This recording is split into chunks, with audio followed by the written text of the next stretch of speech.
Bonjour à toutes et à tous et bienvenue dans la tour de commandement, l'endroit où on adore parler du commandeur, ici Thibaut, et je suis en solo aujourd'hui, tiens. On est de retour pour parler d'un deck commandeur de Commander Legends, de la bataille de la porte de Baldur, l'édition dont vous avez tous entendu parler et dont on n'arrête pas de parler parce que on est dans un marathon de vidéos pour cette édition. Et aujourd'hui, on va s'attaquer avec un nouveau deck, le deck rouge-vert, basé sur l'exil, mais on va en parler un petit peu après.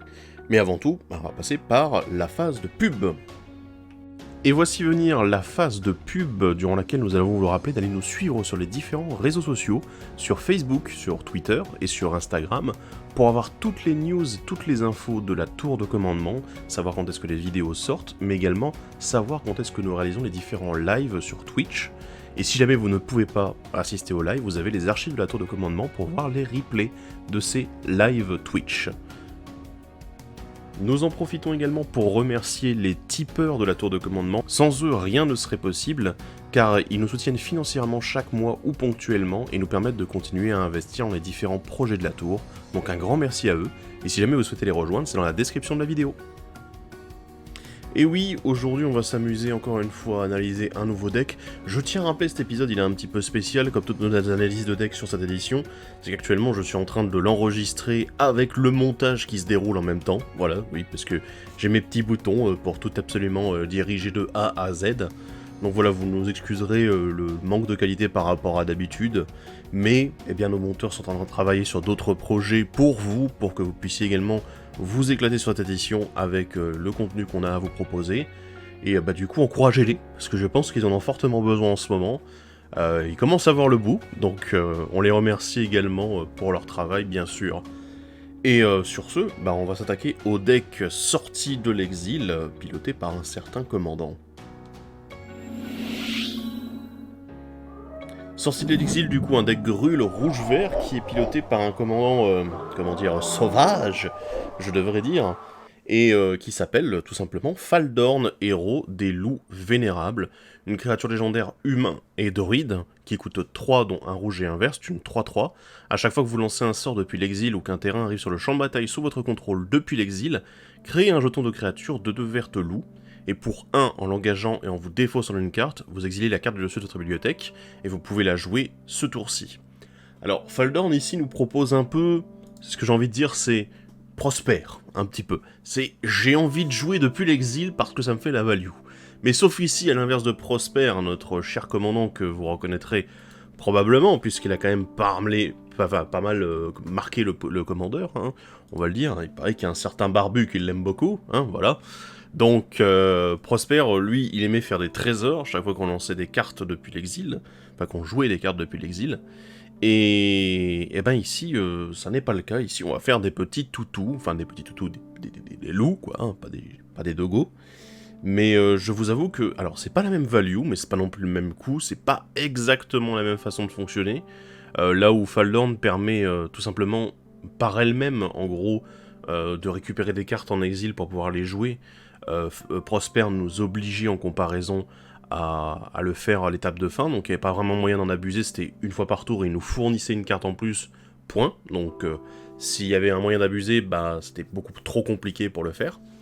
Là où Faldorn, ben, en la dégageant, il y a moyen de faire des choses. Donc le jeu sur l'exil, c'est pas quelque chose de nouveau. Voilà, je veux dire, on a aussi également des commandants qui jouent sur l'Impulse Draw, notamment ben, on a eu un commandant rien que dans cette édition, Commander Legends 2 qui jouait un petit peu dessus, c'est la commandante Liara Portir, dans d'autres couleurs, du coup en blanc-rouge. On sent que le rouge quand même est au centre de tout ça, puisque c'est ce qu'on appelle l'Impulse Draw, la draw impulsive, la pioche impulsive. En gros, ce côté, j'exile les cartes que je peux jouer durant une période de temps limitée. C'est assez intéressant en effet, mais ici, Faldorn ne fonctionne pas que avec ce système-là, elle fonctionne également avec tout ce qui permet de jouer des sorts depuis l'exil. Alors vous allez me dire, mais Thibaut, mais c'est ce que tu es en train de tourner en boucle. Non, pas vraiment, en fait, il y a des capacités avec lesquelles ça a l'air assez intéressant de jouer avec Faldorn. Je pense notamment à la prédiction, à la cascade, à la suspension. Tout ça, ce sont des capacités, il y a aussi l'aventure, hein, qui était dans l'édition, ce sont des capacités en fait qui fonctionnent qui fonctionnent dans le système de Faldorn, c'est-à-dire vraiment, bah, ce sont des capacités qui permettent de jouer depuis l'exil des cartes. Ça fonctionne bien. Et du coup, Faldorn, elle apporte une petite plus-value à ce système de jouer depuis l'exil, en disant, bah moi je vais faire des loups, quoi. Ok, bah c'est pas mal, écoutez, moi je vois pas de problème. Pareil, sa deuxième capacité qui est pas obligatoire, contrairement à Prosper avec un exil obligatoire à un instant T. Ici, non, voilà, c'est ce recyclage de main, dire, ah bah non, je vais me défausser une carte pour me permettre de Impulse Draw, et donc de récupérer une nouvelle carte, quoi. C'est intéressant, mais ici, Faldorn, je la trouve pas vraiment abusée. C'est-à-dire que, contrairement à Prosper qui fait une énorme value avec les trésors, c'est quand même du mana, donc c'est quand même quelque chose de non négligeable. Faldorn, ici, bah, on est vraiment sur un commandant qui est beaucoup plus axé autour de je vais juste être un engin qui va donner un petit peu de value et qui va faire tourner le deck. Mais c'est pas le truc broken, le commandant broken qui va vraiment tout casser, à moins d'arriver à casser sa deuxième capacité. Ce qui du coup demande un petit peu de challenge, voilà, il faut mettre ça en place. Mais s'il y a moyen de casser en dégageant, en piochant régulièrement, etc., et bah du coup il y a moyen également, il y a moyen également en fait de faire en sorte que Faldorn puisse apporter beaucoup de value. Mais moi ce qui me semble plus clair, c'est que l'objectif ça sera pour le deck de faire en sorte d'avoir énormément de sorts à jouer depuis l'exil, et du coup en fait avoir énormément de moyens de mettre des cartes en exil qu'on peut jouer avec différentes capacités ou tout simplement avec de l'Impulse Draw. Tout ça, c'est ce qui fera que Faldorn va apporter une vraie plus-value en disant bah ouais voilà regardez mes sorts, bam on fait des loups en plus, oh c'est la fête. Voilà il y a du monde. Et bah, ça me semble déjà pas mal comme démarrage en fait. Faldorn me semble très pertinente et au moins on n'est pas sur un deuxième Prosper qui est vraiment cassé et qui nous apporte une plus-value démentielle. Ici, c'est un commandant qui se joue tôt en plus, donc moi j'avoue que j'apprécie quand même. Ça sent aussi le côté où rouge-vert qui peut garder pas mal de plus-value, c'est-à-dire sur le long terme, récupérer des cartes en Impulse Draw, etc. Ça peut être parfois plus facile que de piocher normalement. Donc oui, Faldorn, il y a ce petit côté-là où ça nous récompense d'aller dans ce fonctionnement-là.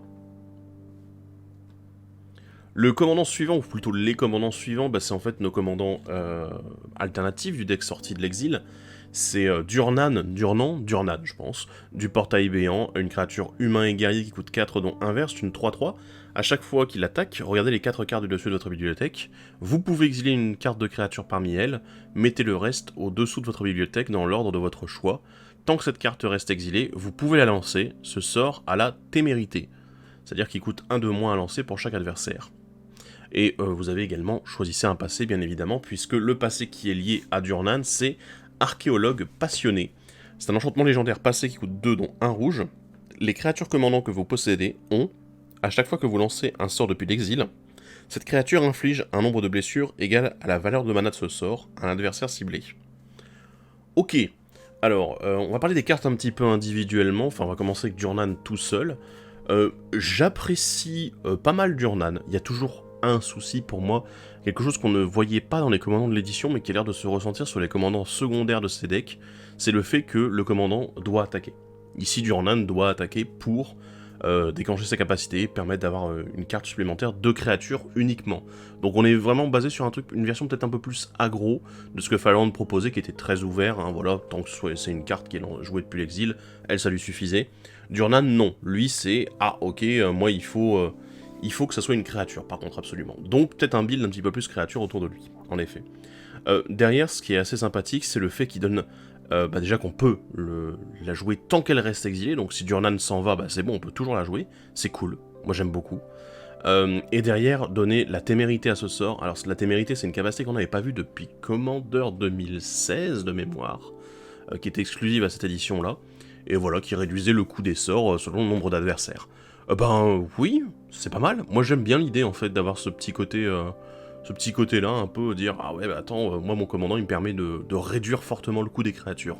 Ce qui devient super intéressant en fait, là on n'est plus vraiment uniquement sur un jeu autour de l'exil, mais autour de la réduction de coûts. Et alors, à moins de pouvoir commencer à faire des phases d'attaque supplémentaires avec Durnan et de dire ah je vais enchaîner 3-4 phases d'attaque pour réussir à exiler 4 créatures, c'est quelque chose qui est pas beaucoup abusable, mais qui a l'air sympathique dans ce qu'il veut faire. Vraiment ce côté très aggro, et le côté ah bah attends, moi je vais ramener des grosses bêtes, mais qui seront beaucoup moins chères parce que moi je l'ai dit. T'es là, ok, bon bah parfait. En plus elles sont protégées dans l'exil, voilà, c'est assez difficile de les tirer de là. Donc bah, c'est plutôt pas mal. Moi je l'aime bien en tout cas. L'archéologue passionné, alors ça c'est un passé qui... Ouf, il a l'air un peu violent, d'autant plus qu'il est rouge. Alors bon, là j'ai envie de dire, avec Durnan, il a l'air pas mal du tout, parce que Durnan permet de réduire les coups avec la témérité, et c'est assez violent, je trouve. Le duo fonctionne bien en fait là-dessus. Alors c'est sûr que ça va être basé beaucoup sur les grosses bêtes, hein, voilà, ce duo-là, on le sent tout de suite. Comme j'avais dit pour Durnan, l'archéologue passionné, lui, bah, c'est un enchantement qui veut justement voir des grosses bêtes qui vont être lancées depuis l'exil, éventuellement moins chères, donc les réductions de coûts sont également les bienvenues, si vous voulez dans ce deck-là. Donc ouais, ça paraît pas mal, ça paraît plutôt une bonne idée en effet de jouer ce duo-là en mode grûle, grosse bête, réduction de coûts, rampe, si vous voulez. Un peu classique hein, en fait finalement, mais juste en profitant de la plus-value que Durnan apporte, plus évidemment toute l'impulse draw que peut nous apporter également le rouge dans cette combinaison-là. Donc, bah ça paraît très pertinent, mais du coup, que dire de plus? Eh ben, comment dire? Durnan, je pense que ça va être compliqué de lui trouver un autre passé dans l'édition, parce que, ben, c'est un commandant qui est quand même assez spécifique, hein. Il faut le dire, le fait de se baser beaucoup sur l'attaque, bah alors du coup on peut envisager des choses qui peuvent le protéger, éventuellement, ou qui peuvent le renforcer, pourquoi pas. Je pense que c'est faisable, hein, bien sûr.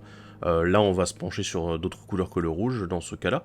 Mais, moi j'avoue que c'est plutôt l'archéologue passionné qui me titille, parce que, alors, en tant que combinaison passé avec un commandant, choisir un passé, je suis pas sûr de voir beaucoup de commandants qui pourraient vraiment en abuser. Par contre, dans le deck, avec certains commandants, ben déjà avec Faldorn à côté, hein, le commandant principal du deck, ça paraît plutôt pas mal, de manière générale. Et ben, j'en ai parlé tout à l'heure, commandant de Liara Portir et d'autres, hein, voilà, il y a aussi Belborka de Commander Legends 1, il y a aussi Prosper, j'en ai parlé juste avant. Et ben tout ça, ce sont des commandants qui pourront vraiment abuser de l'archéologue passionné dans le deck, parce que malheureusement ils peuvent pas l'avoir à côté en tant que passé. Ça n'est pas faisable. Mais il m'a l'air vraiment fort en fait ce passé. Après, pourquoi pas jouer également un deck mono rouge Impulse Draw, ça peut être possible avec un commandant mono rouge qui pourra en profiter un petit peu.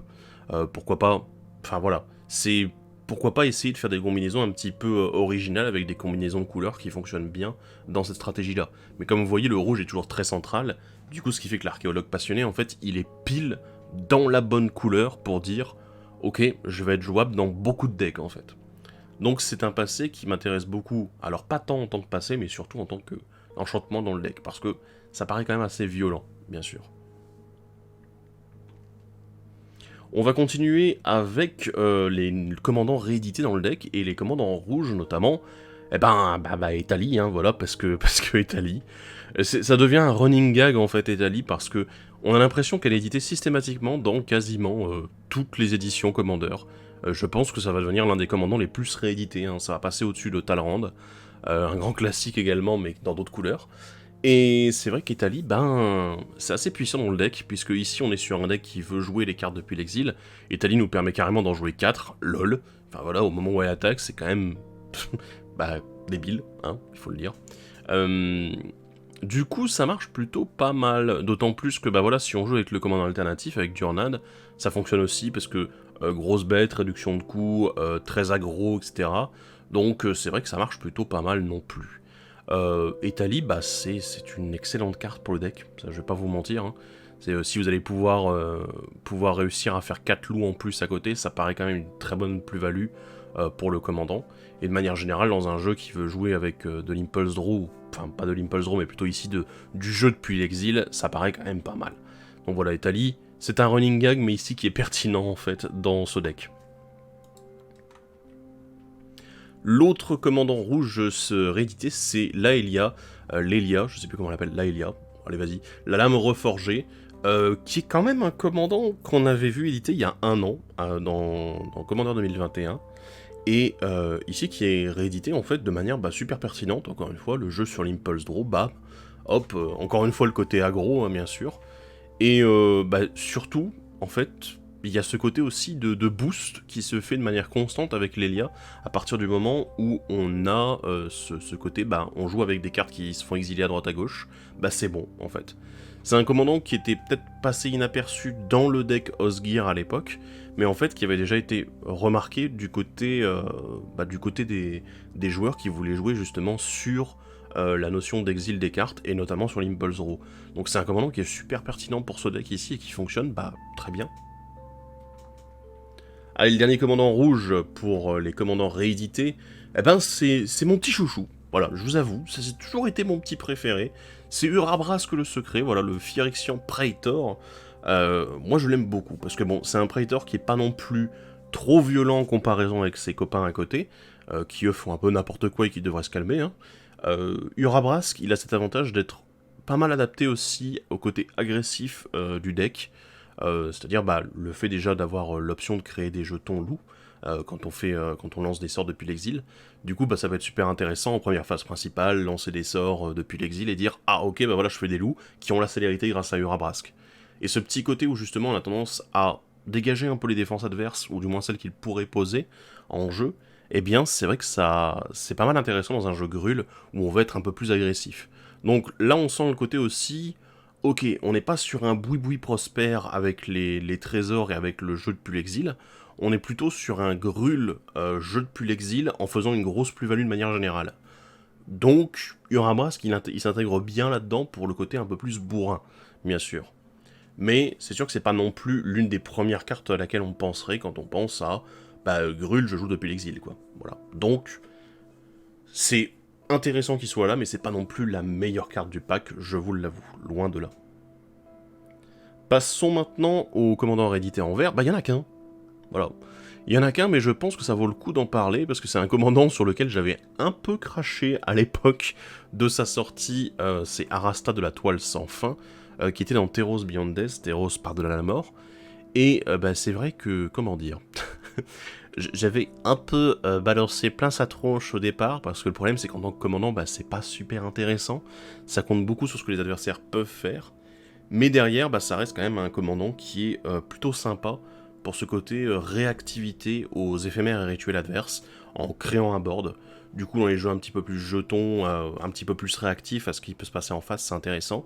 Ici, bah, je vais être honnête, je vois pas trop son intérêt dans le deck. Parce que, à part créer des jetons, éventuellement, eh ben, il n'y a pas d'interaction directe entre le commandant et Arasta. Et ben, voilà, j'ai un petit doute, tout petit, parce que je vois pas en quoi elle va être pertinente dans ce deck-ci. Puisque ben là, il y a vraiment il y a un petit problème. Pas de lien. Donc si vous voyez quelque chose en rapport entre Arasta et derrière notre commandant Faldorn, eh ben écoutez, n'hésitez pas, parce que là, moi, je n'ai pas compris. Voilà. Donc sympathique, mais pas forcément à sa place. Bon, tant pis. Allez, on continue. On va continuer avec quelqu'un, par contre, que j'aime beaucoup, vous le savez. Oh, vous avez deviné? Non, peut-être? C'est Grumgully. Grumgully le généreux.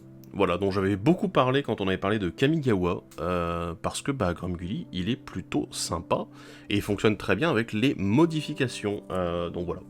Ici, Grumgully le généreux, oui, je peux comprendre en effet, avec le fait qu'on va faire des jetons de manière régulière, et que bah, du coup ces jetons, au lieu d'arriver en tant que 2-2, vont arriver en tant que 3-3. Ça peut en effet être très sympa, très cool. Mais je pense que Grumgully le généreux, eh ben c'est pas forcément le plus gros staple que j'aurais pu voir dans le deck. Donc voilà, j'ai un petit doute, tout petit doute sur ce Grumgully. Après voilà, si vous voulez jouer un petit peu plus sur le côté aggro, peut-être aussi avec Durnan en commandant principal, ça a l'air d'être pas mal, Grumgully. Après bien sûr, vous le savez, je l'ai déjà suffisamment dit, en tant que commandant seul, c'est un peu con, il y a moyen de faire pas mal de choses avec ce commandant-là, et voilà, donc pas grand-chose d'autre à dire. En tout cas, Grumgully de retour, cool. Passons maintenant aux nouvelles cartes de l'édition. Et là, eh ben écoutez, on a du lourd qui nous attend, on a beaucoup de choses, beaucoup de choses. On va commencer avec la boule de feu à retardement, un éphémère qui coûte 3 dont 2 rouges. La boule de feu à retardement inflige 2 blessures à chaque adversaire et à chaque créature qu'il contrôle. Si ce sort a été lancé depuis l'exil, il inflige 5 blessures à chaque adversaire et à chaque créature qu'il contrôle à la place. Prédiction pour 4 et 2 rouges, donc vous pouvez payer 2 pour exiler cette carte depuis votre main face cachée, et vous pouvez la lancer un autre tour pour son coup de prédiction. Alors, j'avoue que voir la nouvelle prédiction, c'est plutôt intéressant. C'est l'une des façons d'utiliser en effet la capacité de Faldorn. Mais je vous avoue que c'est cher 6. Enfin, c'est cher 6 quand même pour faire ce côté avec la plus-value, le petit 5 dégâts chaque adversaire à chaque créature. Ok, ouais. J'aime... En fait, je réfléchis un petit peu. Mais je trouve que la version éphémère à 3 me semble très bien. À 6, est-ce que ça vaut vraiment le coup? Il faut se dire qu'en fait, finalement, on a payé en coût supplémentaire pour 3 manas de plus, finalement, on a payé les 3 blessures de plus faites à chaque créature. Donc, c'est valable, en effet. C'est une carte qui paraît intéressante parce que aussi, mine de rien, ça reste un éphémère, ça ne touche que les créatures adverses. C'est intéressant. Je pense que les deck Spellslinger, avec un petit peu de réduction de coût, pourront s'y intéresser pas mal. Parce que pouvoir réduire le coût même de la prédiction derrière et dire à la place de me coûter 6, elle va me coûter 4 par exemple, c'est très bien, ça sera beaucoup plus intéressant pour vous en termes de rentabilité. Mais c'est vrai que en dehors des deck Spellslinger, je me verrais pas la jouer dans n'importe quel deck rouge où je veux éventuellement tuer des créatures adverses. Je vais peut-être préférer des choses qui sont un peu plus unilatérales et qui me coûtent un peu moins cher, mine de rien. Donc, boule de feu à retardement, probablement qui fera sa place dans certains decks, mais pas tous. Voilà. La carte rouge suivante, c'est le Nalfeshni. Nalfeshni. Vous me direz si je me trompe, mais Nalfeshni, je pense que c'est ça. Une créature bête et démon qui coûte 6 dont 1 rouge, c'est une 4-6 avec le vol. Chaque fois que vous lancez un sort depuis l'exil, copiez-le. Vous pouvez choisir de nouvelles cibles pour cette copie. Si c'est un sort de permanent, la copie acquiert la célérité et, au début de l'étape de fin, sacrifiez ce permanent. C'est très intéressant en fait, parce que ici, c'est un bon engin à value qui vous récompense de faire exactement ce que le deck veut faire, ce que le commandant veut faire. Enfin, les commandants, pardon, je veux dire, plutôt veulent faire. Mais c'est très intéressant, parce que du coup, les éphémères rituels, ok, vous faites des copies. Les permanents, vous faites une copie temporaire, malheureusement, hein, voilà, bon. Faut se dire que pour les créatures, c'est quand même intéressant, mais bon, c'est vrai que pour les enchantements, les artefacts, et les Planeswalkers, à la limite, bon, quoique un Planeswalker, ça serait peut-être pas mal, une petite copie de Planeswalker, pourquoi pas, voilà. Mais le petit souci, c'est en effet les permanents légendaires, parce que je dis Planeswalker, mais en effet, ça n'a pas l'air top, vu que le Planeswalker, il y a la copie qui va arriver, et l'original qui va arriver, tu dois devoir en sacrifier un, pas top. Mais Nalfeshni, en fait, il m'a l'air très intéressant pour le côté vraiment Impulse Draw, pour le côté jeu depuis l'exil. Ça paraît quand même très sympa, et une très bonne récompense en fait. Alors après, il coûte un peu cher, mais en même temps, c'est complètement justifié. D'autant plus que des fois, vous allez avoir envie de lancer avant tout vos cartes depuis la main. Et si vous faites de l'impulse draw beaucoup, ça va quand même être plus utilisable aussi en fin de game, ou plutôt à un moment où vous aurez déjà accumulé du mana. Puisque voilà, il faut quand même que vous ayez le mana pour lancer les cartes que vous allez exiler, hein, parce que vous n'aurez pas beaucoup de temps pour les jouer. Et Nalfeshni a l'air quand même pas mal du tout. Et moi, ce que j'aime bien aussi, c'est lui, avec une... que ce démon, voilà, je sais pas... lui, elle, voilà, bref. Je vous avoue que je l'aime bien en fait en combinaison avec notamment tous les sorts qui ont la suspension. Et parce que généralement les sorts qui ont la suspension peuvent coûter un peu cher. Et là ils mettent un peu de temps à arriver aussi si vous les mettez en suspension. Il y en a certains qui peuvent être super intéressants dans ce sens-là, en vous proposant finalement d'avoir un deuxième sort qui normalement aurait dû vous coûter cher grâce à la copie de Nalfeshni. Donc, il m'a l'air quand même pas mal du tout. Je vois pas de choses encore stupides à faire avec, parce que bon, tout ne doit pas forcément être stupide, hein, voilà. Mais je vois en fait une grosse plus-value dans la stratégie qui est proposée ici. Et en plus, il est en rouge, donc on peut le rentrer dans tous les commandants que j'ai cités au début, là, qui sont la même veine et qui jouent depuis l'exil. Il n'y a aucun problème, voilà. On va passer maintenant aux nouvelles cartes vertes, avec le limon vert. Un limon, quelle surprise, qui est 2-2, qui coûte 3 dont 1 vert. Il a le flash, et quand il arrive sur le champ de bataille, contrecarrer une capacité activée ou déclenchée ciblée d'une source artefact ou enchantement. Si la capacité d'un permanent est contrecarrée de cette manière, détruisez ce permanent. Et il a un coût de prédiction de 1 vert, donc vous le mettez en prédiction pour 2, et ensuite vous pouvez le jouer pendant le retour pour 1 vert. Oui, ça a l'air très fort. On va pas se mentir, ça a l'air vraiment absurdement fort. Je ne parle pas que de manière dans le deck, voilà. Dans le deck, évidemment, c'est sympathique, c'est pas mal d'avoir ce côté avec l'exil et tout, et bon, voilà, on fera un petit loulou à côté, sympathique. Mais, par contre, le limon vert dans les decks verts, je me dis que ça a l'air quand même pas mal, parce que on est sur un contre-sort qui en plus détruit le permanent. Alors, contre-sort de capacité d'enchantement ou d'artefact, bien sûr, mais mine de rien, vu le nombre d'artefacts et d'enchantements qui sont pertinents, voire extrêmement dangereux et source de combos, ça peut être quand même pas mal en fait d'avoir le limon vert. Alors, derrière, est-ce que tous les enchantements et tous les artefacts ont des capacités déclenchées, parmi ceux qui sont très dangereux, ou activées? Eh bien, une grande partie quand même. C'est rare que ce soit des capacités statiques, des effets statiques qui soient sur le champ de bataille et qui affectent vraiment la game à ce point-là. C'est quand même souvent une capacité déclenchée ou une capacité activée. Donc, probablement que le limon vert, je pense que ça pourrait devenir un nouveau staple du vert. D'autant plus que, en fait, si on compare un petit peu, avec notamment le sage du reboisement, donc une autre carte qui est quand même assez jouée, une créature qui fait un effet, alors à peu près similaire, plus ou moins, hein, de loin. Le sage du reboisement lui permet de détruire directement artefact ou enchantement. Il faut avouer que le limon vert, il a peut-être un petit bonus qui peut être suffisamment intéressant pour le rentrer, non pas à la place du sage du reboisement, c'est pas la même carte. Sage détruit tout et n'importe quoi. Limon vert, il doit quand même avant tout contrecarrer une capacité. Eh bien, je pense qu'il peut se jouer à côté, en plus, en bonus, parce que, moi, la petite plus-value du contrecarre, là, ça m'a l'air quand même intéressant. Surtout en flash. Donc bon, moi je suis assez pour, et ça m'a l'air d'être une carte qui prendra pas mal de place dans le Commander, que vous pourrez retrouver dans quelques decks. On continue le vert avec un enchantement, justement. Le voyage vers la cité perdue, un enchantement qui coûte 4 dont 1 vert. Au début de votre entretien, exilez les 4 cartes du dessus de votre bibliothèque, puis lancez un dé 20. Si vous faites de 1 à 9, vous pouvez mettre sur le champ de bataille une carte de terrain parmi ces cartes. Si vous faites de 10 à 19, créez un jeton de créature 2/2 verte loup, puis mettez un marqueur +1/+1 sur lui pour chaque carte de créature parmi ces cartes. Et le 20, vous mettez sur le champ de bataille toutes les cartes de permanent exilées par le voyage vers la cité perdue, puis sacrifiez-le.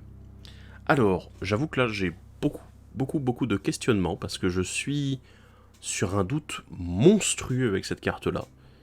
J'ai l'impression que c'est pas top. Oui, c'est un doute, exactement. J'ai l'impression que c'est pas top. C'est pas une blague, hein. C'est vraiment...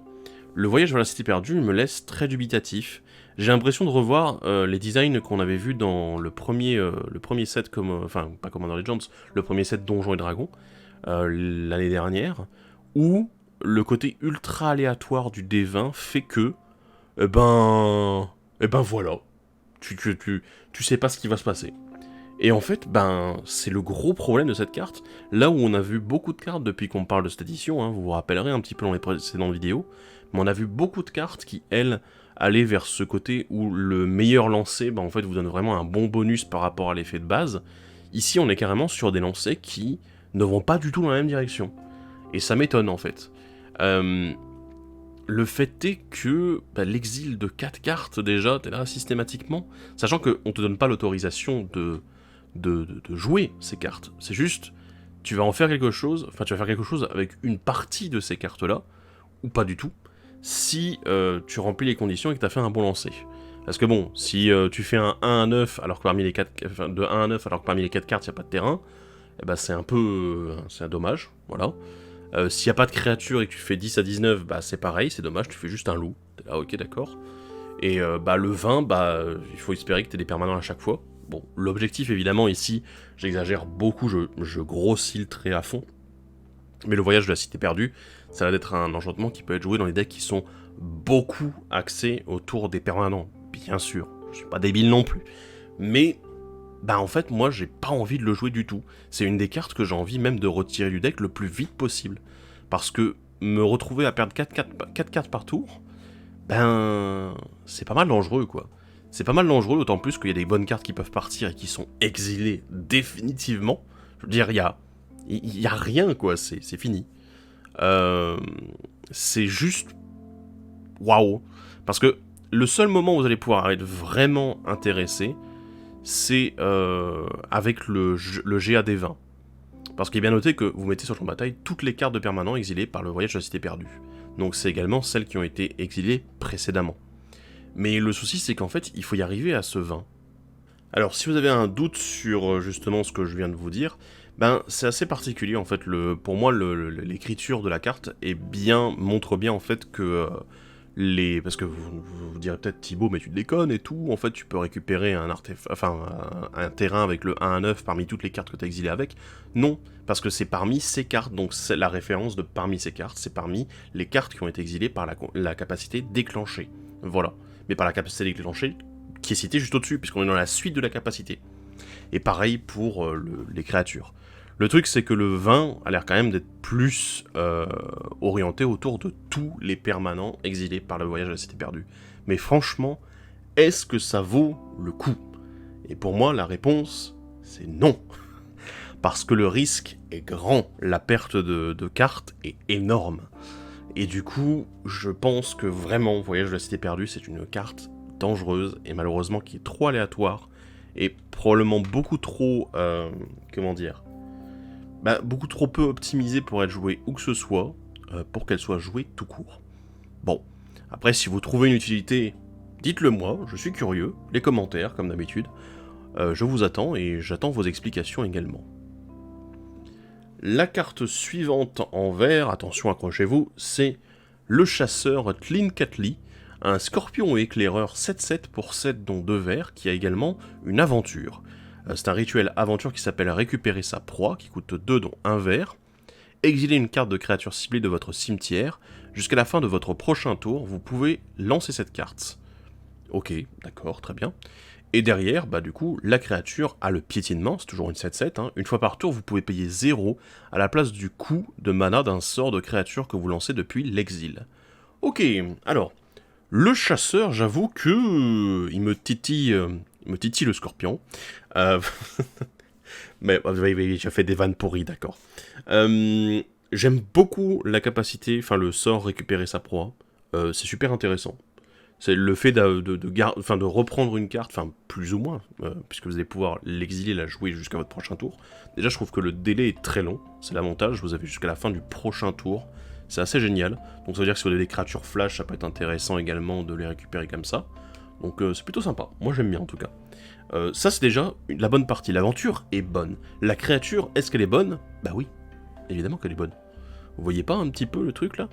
Je veux dire, étant donné qu'on joue sur un jeu basé autour de l'exil, et le lancer depuis l'exil surtout, le nombre de fois vous allez faire de l'impulse draw et dire ah attends, cette carte là je peux la jouer ce tour-ci, je joue jusqu'à la fin de mon prochain tour, ok.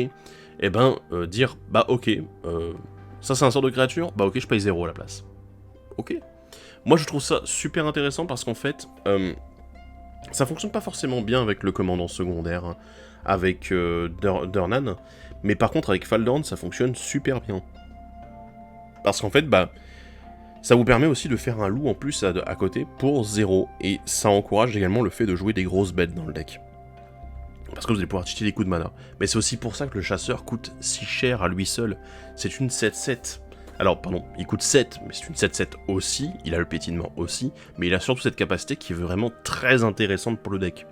Donc, le chasseur Tlinkatli, il m'a l'air d'être vraiment le genre de carte qu'en effet, on s'attend à avoir dans ce type de deck, dans le deck Faldorn, et qui a vraiment sa place dans ce type de jeu. Après, évidemment, là, on est en vert. Du coup, les autres commandants dont je vous ai parlé, eux, ils font « Ah attends, il est en vert, il est pas en rouge ». Bah oui, évidemment, on peut pas mettre toutes les ressources en rouge pour ce type de jeu, et il nous faut quand même des cartes exclusives aussi au vert. Il faut que le vert puisse faire quelque chose. Donc voilà. On apprécie en tout cas ce chasseur, il a l'air super intéressant pour le deck. Carte suivante, alors, j'avoue que là je suis assez content. C'est les aventures droit devant. Un rituel qui coûte 4, dont 1 vert. Vous exilez les cartes dessus de votre bibliothèque jusqu'à ce que vous exiliez une carte de terrain. Mettez cette carte sur le champ de bataille et le reste au-dessous de votre bibliothèque dans un ordre aléatoire. Exilez les aventures droit devant avec 3 marqueurs temps sur elles. et c'est un sort qui a la suspension 3 pour 2, dont un vert, c'est-à-dire que quand elle est dans votre main, vous pouvez en fait payer 2, bon, dont un vert, pour la mettre en exil avec 3 marqueurs temps. Et au début de votre entretien, vous allez à chaque fois retirer un marqueur temps, et quand le dernier marqueur temps est retiré, vous allez le lancer depuis l'exil, sans payer son coup de mana, bien sûr. Voilà. Donc, c'est super intéressant. En fait, c'est la suite, enfin, c'est pas la suite, parce que le cycle existe de Time Spiral, de spirale temporelle à l'origine. Il y avait eu d'autres versions également avec le deck Prismari l'année dernière, dans Commander 2021. Et là, du coup, bah, c'est encore une nouvelle carte de ce cycle des sorts qui se remettent en suspension derrière. Et ça, j'adore.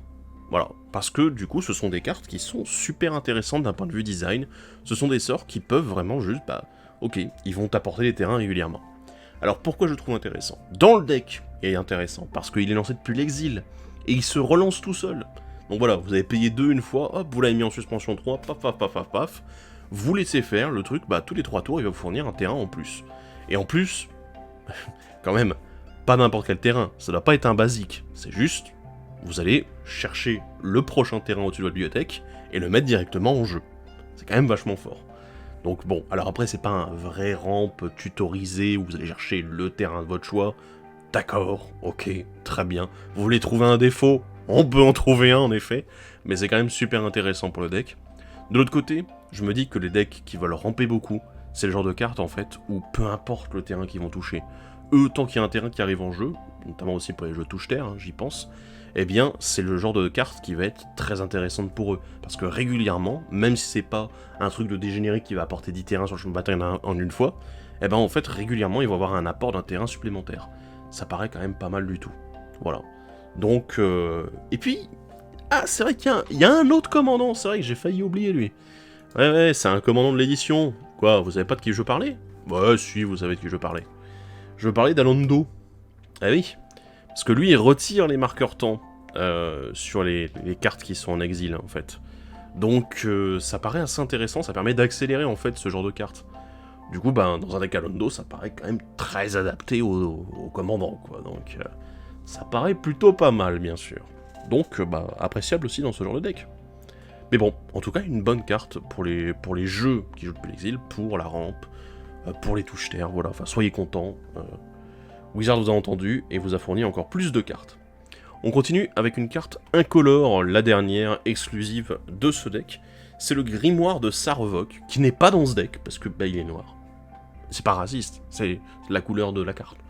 Donc le Grimoire de Sarvok, un artefact qui coûte 4, et qui dit que bah, quand il arrive sur le champ de bataille, vous prenez l'initiative, vous l'engagez pour ajouter un mana incolore, et si vous détenez l'initiative, vous ajoutez 2 mana incolores à la place. Pour 3, en l'engageant, exilez les cartes du dessus de votre bibliothèque jusqu'à ce que vous exiliez une carte non-terrain. Vous pouvez lancer cette carte sans payer son coût de mana, n'activez que si vous avez terminé un donjon. Assez intéressant. Donc du coup ici, on a le côté jeu avec le dessus de la bibliothèque, d'accord. Le fait de pouvoir lancer, enfin d'exiler les cartes et de pouvoir les lancer du coup depuis l'exil gratuitement, mais à condition d'avoir terminé le donjon. On a la prise d'initiative, d'accord. C'est un caillou. C'est assez intéressant parce qu'en fait, d'un point de vue général, on retrouve la mécanique initiative pour moi, qui, bah, comme elle n'est pas supportée par le reste du deck, bah, j'avoue que c'est un peu moyen. Le grimoire, il me fait envie d'un côté, mais de l'autre, je me dis que il faudrait plutôt un deck adapté à la stratégie donjon et prise d'initiative, parce que ben, l'objectif c'est de pouvoir activer la dernière capacité. Parce que soyons honnêtes, le grimoire de Sarvok, la capacité de faire du mana, elle est ok, mais elle est pas non plus gigantesque. La mise en place de l'initiative, c'est intéressant, en effet. D'autant plus que bah, en fait, c'est un caillou qui peut vous apporter tout de suite 2 mana. Puisque bah, il arrive, vous prenez l'initiative, et du coup, bah, hop, il s'engage pour faire 2 mana. Parfait. Mais la dernière capacité semble être la plus intéressante, mais il faut avoir terminé le donjon. Et là, du coup, ben, l'initiative, ça paraît intéressant, parce que ça se déclenche au début de votre entretien également pour avancer dans les souterrains. Donc, ouais, peut-être plus dans un jeu donjon que celui-ci. Je ne sais pas. Moi, je trouve que c'est pas forcément super adapté. Mais, je comprends pourquoi il est là. Mais en même temps, je me dis que c'est pas forcément la meilleure place qu'il pourrait avoir. En tout cas, pas dans ce jeu-ci, en effet. Allez, on va parler un petit peu de réédition, et du coup, bah, comme on parle de réédition, eh ben, on va parler d'une certaine réédition qui a un petit peu marqué les esprits. Vous savez à quoi vous attendre, je suis sûr. Peut-être, peut-être. C'est tout simplement... Poup, la volonté de Jeska. La volonté de Jeska qui est... comment dire... C'est un peu la grosse réédition du deck. Parce que personne s'y attendait, hein, ça c'est sûr. Mais c'est complètement adapté à ce type de deck, puisque là je vais vous parler un petit peu de cartes quand même qui jouent avec l'impulse draw, le fait d'avoir des cartes qui sont mises en exil et qu'on peut jouer pendant une limite de temps. Mais ça paraît super intéressant en effet. Volonté de Jeska, c'est à la fois un apport en mana, c'est un apport en cartes supplémentaires. Le commandant, étant donné qu'il est peu cher, c'est intéressant parce que du coup, Faldorn arrivant pour 3 mana, Volonté de Jeska peut très bien te lancer le tour suivant en disant bah ok, je vais faire pas mal de mana parce qu'il y a encore beaucoup de cartes dans les mains adverses. Ok, voilà. Ça paraît pas mal du tout. Ça va nous laisser l'option aussi également de pouvoir jouer terrain et cartes depuis les cartes exilées. Donc oui, en effet, c'est pas mal du tout. C'est une très bonne réédition, ça vaut de l'argent, on va pas se mentir. C'est une carte qui est très recherchée et relativement beaucoup jouée en rouge, donc voilà, c'est très bien. Et c'est très bien adapté en fait pour ce deck là. Donc c'est pas uniquement qu'une grosse réédition pour dire oh vas-y on va mettre une grosse carte. Non, c'est une carte qui est juste ultra pertinente pour le deck. Et que bah si elle avait pas été dedans, bah on aurait probablement conseillé de la mettre. Voilà. Autre carte qui permet de jouer un petit peu avec l'Impulse Draw, c'est le siège de l'avant-poste. Et alors oui, il y a un mode qui a tendance à être un petit peu plus choisi que les autres, c'est généralement le mode dragon. Ici moi c'est le mode Khans qui m'intéresse, puisqu'elle nous permet de récupérer des cartes supplémentaires. Ça paraît quand même pas mal ce côté Impulse Draw systématique, ça ne coûte que 4 mana, c'est relativement abordable. Et voilà, bah moi je pense qu'il n'y a pas grand chose d'autre à dire, hein. Une bonne plus-value supplémentaire pour le deck, qui va bien le faire fonctionner en fait, et lui donner les ressources pour qu'il fasse son travail, tout simplement. On passe maintenant à une autre carte que j'aime beaucoup, c'est l'évasion dans les friches. Aussi une grosse carte d'Impulse Draw assez intéressante qui est sortie de Eldraine à la base. Et surtout en fait le côté qui joue pas mal avec les terrains aussi, avec ce petit côté ah bah tiens je peux te faire ramper en te permettant de jouer un terrain supplémentaire ce tour-ci. T'es là bah oui, complètement, oui, j'approuve. Donc oui, l'évasion dans les friches, ça fait ça fait partie de ces cartes qui sont super pertinentes en fait pour le deck. Bon, je vous ai parlé tout à l'heure de cartes qui utilisaient des capacités un petit peu particulières pour jouer avec le commandant, avec Faldorn. Donc on joue les cartes depuis l'exil, bah ça tombe bien parce qu'en fait, la cascade, ça fonctionne. Voilà. La cascade fonctionne, et ça c'est l'une des premières cartes cascade dont je vais vous parler. L'ensorceleur de magie sauvage, qui était tiré du premier deck commandeur de Donjons et Dragons l'année dernière, rendez-vous compte. Encore une fois, des cartes qui sont rééditées dans le set du même nom. Mais je vous avoue que oui, en effet, l'ensorceleur de magie sauvage, il fonctionne plutôt pas mal, avec tout ce qui est cascade, bien sûr.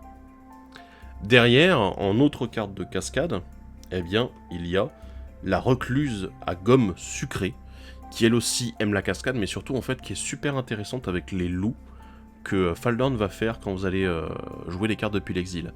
Parce que comme vous cascadez, vous allez lancer les cartes depuis l'exil gratuitement, qui coûtent moins cher que la recluse, mais surtout la recluse permet derrière de récupérer, de rajouter des marqueurs en fait sur les créatures qui sont arrivées sur le champ de bataille ce tour-ci. Et ça paraît pas mal en fait quand vous avez des loups qui arrivent sur le champ de bataille. Donc voilà. Et elle est très bien ici. Et en carte un peu plus classique de cascade, je vous ai réservé l'elfe aux nattes sanguinolentes. Pourquoi ? Parce que classique, parce que coûte 4, et que mine de rien, dans le deck, il y a quand même pas mal de sorts intéressants également à 3, notamment des sorts de soutien. Le fait est que, là je vous ai cité juste avant en plus une carte qui peut cascader dessus. L'ensorceleur de magie sauvage permet aussi de faire pas mal de cascades sur des sorts plus importants. Et du coup, cascader sur la cascade, en fait, ça fait beaucoup de bordel. Je vous avoue que ça a l'air vraiment très intéressant de l'intégrer, de l'avoir dans ce deck. Et voilà.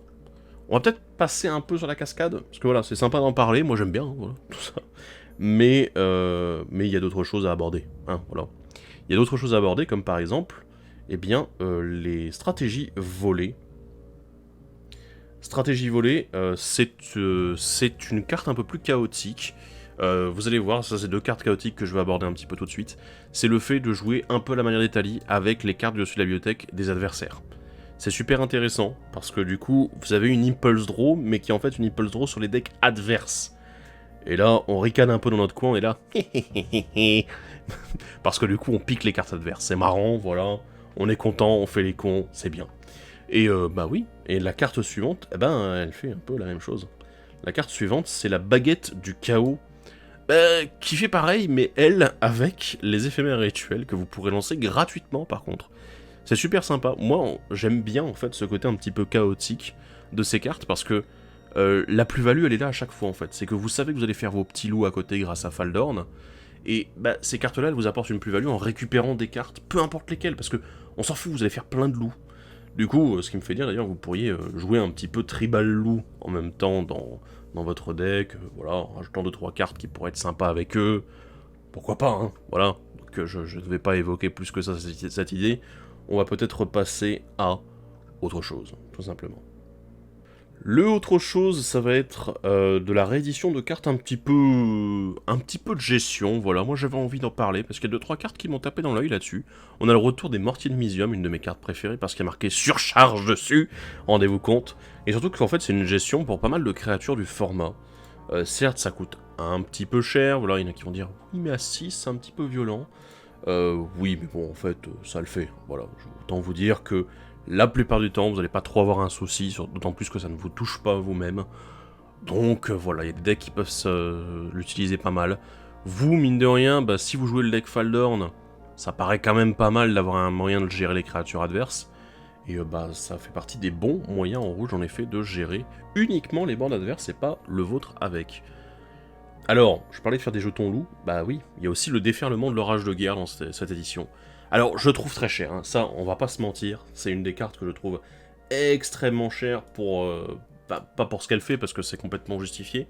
On a évidemment un de ses potes qui fait à peu près la même chose en version créature, c'est la Terreur d'Épique, je vais vous montrer bien évidemment. Et oui, alors est-ce que la Terreur d'Épique aurait eu sa place à la place de déferlement de l'orage de guerre? Peut-être, en effet. Peut-être, voilà, ça aurait été un petit peu moins cher, ça aurait été une bête, d'accord. Ok, pourquoi pas. Mais le déferlement de l'orage de guerre, bah, ça reste quand même un moyen de faire en sorte que vos loups mettent des dégâts au moment où ils arrivent en jeu. Et du coup, c'est une petite plus-value en plus, mais en dehors de ça, moi je l'ai surtout mis parce que c'est une réédition qui est toujours intéressante. Alors ce qui me fait marrer, c'est que la dernière fois qu'elle était rééditée, c'était dans Nouvelle Capenna, dans les decks aussi, donc j'étais là, bah ok, bah finalement ça date pas d'il y a si longtemps, mais oui, mais avant, ça faisait un petit moment qu'on avait attendu la réédition. Donc j'en reparle encore une fois ici.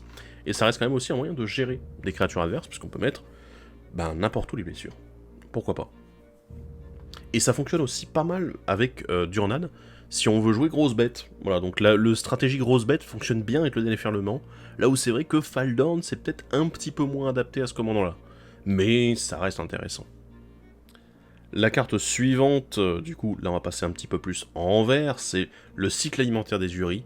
Aussi une carte qui avait fait beaucoup parler d'elle il y a quelques temps, parce que création de jetons un peu en masse pour essayer de gérer les créatures adverses, ça paraît pas mal du tout. Alors, bon, est-ce que c'est vraiment adapté au deck? Je ne suis pas forcément d'accord. Ça coûte cher. C'est vrai que c'est une simili-vrasse, c'est pas non plus une vraie vrasse. Mais ça me rappelle un petit peu Mortier de Misium avec ce côté asymétrique. Et surtout, si jamais vos bêtes, elles se battent et qu'elles meurent pas, vous les gardez. Voilà, pourquoi pas. Donc ça peut être assez intéressant, mais moi je le vois peut-être plus avec Durnan dans un côté plus grosse bête, j'envahis le board, etc. Là où le cycle alimentaire des Uri, en effet, avec Faldorn, je le trouve un petit peu moins pertinent, bien sûr. Et enfin, on va finir avec une carte dont je ne pouvais pas passer à côté. Je ne pouvais pas du tout passer à côté, je l'aime bien, cette carte.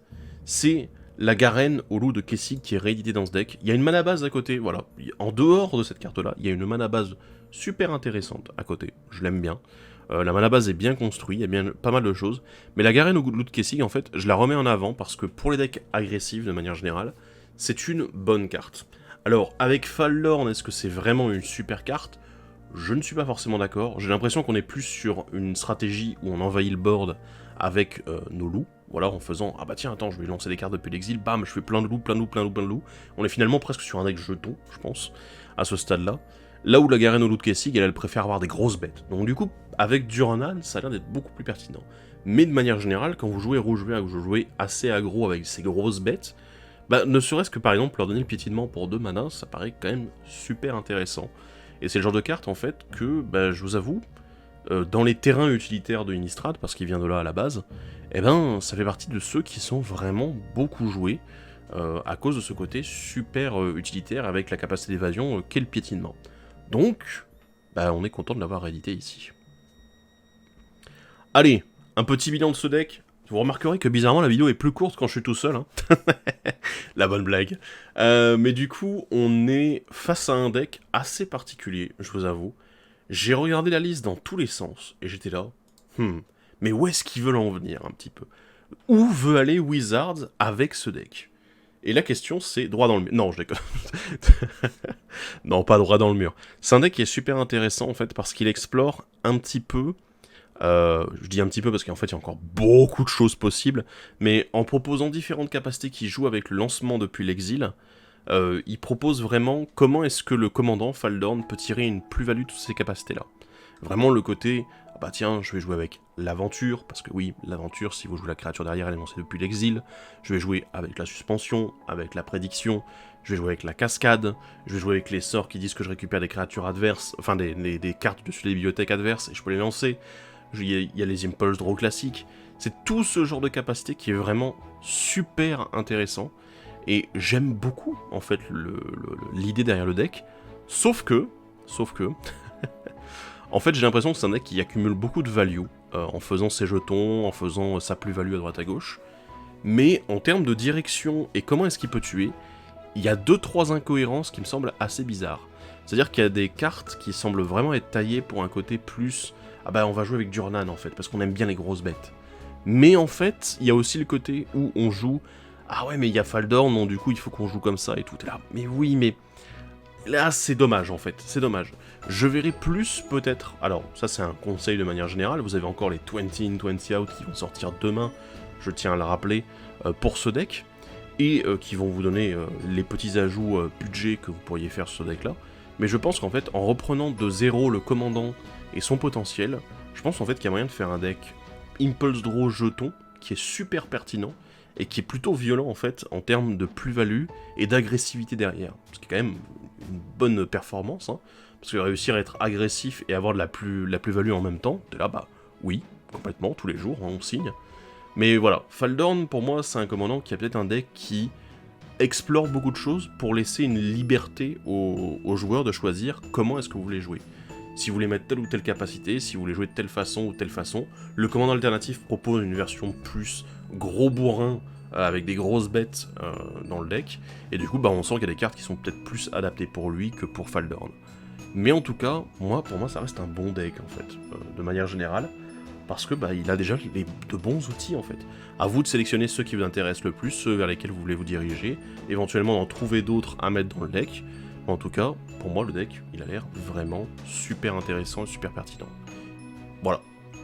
N'hésitez pas non plus, vous de votre côté, à donner votre avis sur ce deck, sur les games que vous avez pu faire, éventuellement les améliorations que vous avez pu faire à ce deck, directement dans les commentaires de la vidéo, ça fait toujours plaisir de vous lire.